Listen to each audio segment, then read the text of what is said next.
আতশবাজির ঝলকানি, আনন্দ মিছিল আর কান্না, এই ছিল রবিবার রাতে ফিলিস্তিনের দৃশ্য। ৪৭০ দিন ধরে গাজা উপত্যকায় ইসরায়েলি বাহিনীর চালানো নারকীয় তাণ্ডবের পর অনেকটা খরার দিনের বৃষ্টির মতো গাজাবাসীর জীবনে স্বস্তি এনে দিয়েছে যুদ্ধবিরতি। প্রিয়জনদের কাছে পেয়ে অশ্রু যেন বাঁধ মানছে না তাদের। রবিবার যুদ্ধবিরতি চুক্তি কার্যকরের পর ইসরায়েলি সামরিক বাহিনী ফিলিস্তিনের ৯০ কারাবন্দীকে রেড ক্রসের হাতে তুলে দেয়। রেড ক্রস গাড়িতে করে তাদের পৌঁছে দেয় নিজ ভূমিতে। চোখে মুখে ক্লান্তির ছাপ থাকলেও মুখের হাসি বলে দেয় তাদের বাড়ি ফেরার স্বর্গীয় অনুভূতি।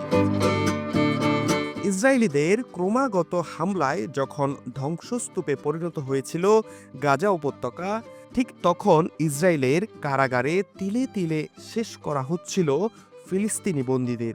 দিনের পর দিন শারীরিক ও মানসিক অত্যাচার, অসুস্থতা ও খাবারের অভাব হয়ে পড়েছিল তাদের নিত্যদিনের সঙ্গী। সেই মানবেতর জীবন থেকে বেরিয়ে আসতে পেরে আনন্দিত ফিলিস্তিনি বন্দীরা। বাড়ি ফিরতে পেরে খুশি ইসরায়েলি জিম্মিরাও। রেড ক্রসের মধ্যস্থতায় গাজা থেকে ইসরায়েলে নিয়ে যাওয়া হয় মুক্তি পাওয়া ৩ নারী বন্দীকে। হাসপাতালে তাদের সুস্থতা নিশ্চিত করে পরিবারের কাছে পাঠানোর ব্যবস্থা করা হয়।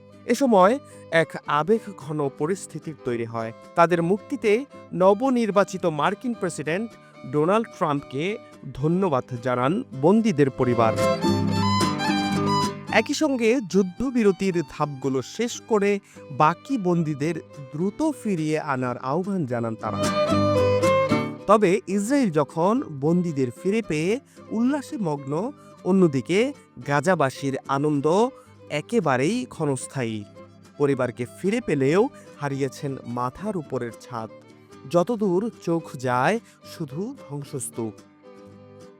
এই অবস্থায় শুধুমাত্র আন্তর্জাতিক সাহায্য সংস্থাগুলোর পাঠানো ত্রাণই ভরসা, যা যুদ্ধবিরতি কার্যকরের প্রথম দিন থেকেই পৌঁছে দেওয়া হচ্ছে যুদ্ধবিধ্বস্ত গাজাবাসীর কাছে।